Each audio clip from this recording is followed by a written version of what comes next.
Today we're going to be looking at how to find the mode of a data set. We have a couple of examples that we're going to work through together here, so let's get started. For question number 1, we can see that we've been provided a data set that tells us the number of spots on ladybugs, and we're going to find the mode of this data set. Well, we can see up top here highlighted in yellow that the mode is the value that occurs the most frequently in a data set. So for us to find the mode of this data set, the first thing that we're going to do, which you don't necessarily have to do to find the mode, is we're going to rearrange this data in order from least to greatest.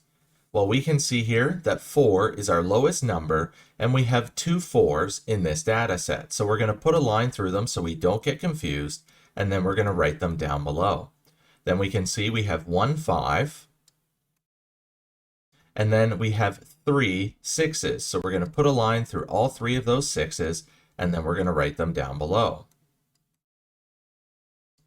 Next, we have 1 7,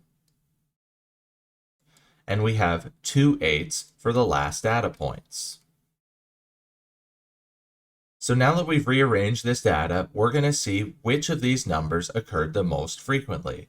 Well, we had 2 4s, we had 1 5, we had 3 6s, we had 1 7, and we had 2 8s. So the 6 here occurred the most frequently. So our mode for this data set is going to be 6 spots.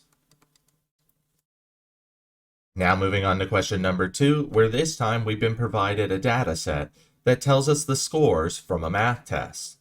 Luckily this time it's already arranged in order from least to greatest, so we're just going to see which of these scores occurs the most frequently. So we can see that we have 2 62s, we have 1 77, we have 2 scores of 80, we have 1 82, 1 91, and lastly 1 score of 93.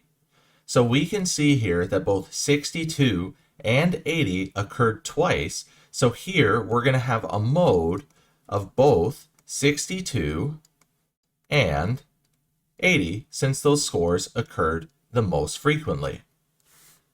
Now moving on to question number 3, where this time we're being asked to find the mode for the number of seeds per pumpkin. Well, we can see here that this data is already in order from least to greatest, but I'm sure that you've noticed here, the same as I have, that there's no value that occurs more frequently than any of the other data points.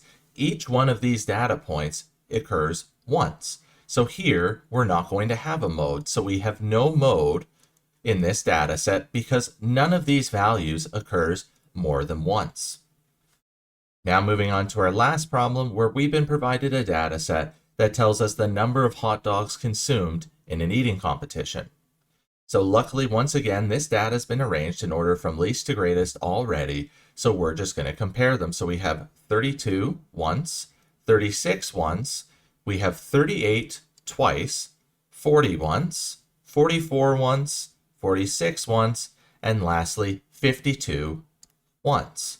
So here we can see that 38 occurred twice, so since it occurred the most frequently, that's going to be our mode. So our mode is 38 hot dogs. So hopefully by now you understand how to find the mode of a data set. Help make math less complicated by smashing those like and subscribe buttons. As always, enjoy today's math journey.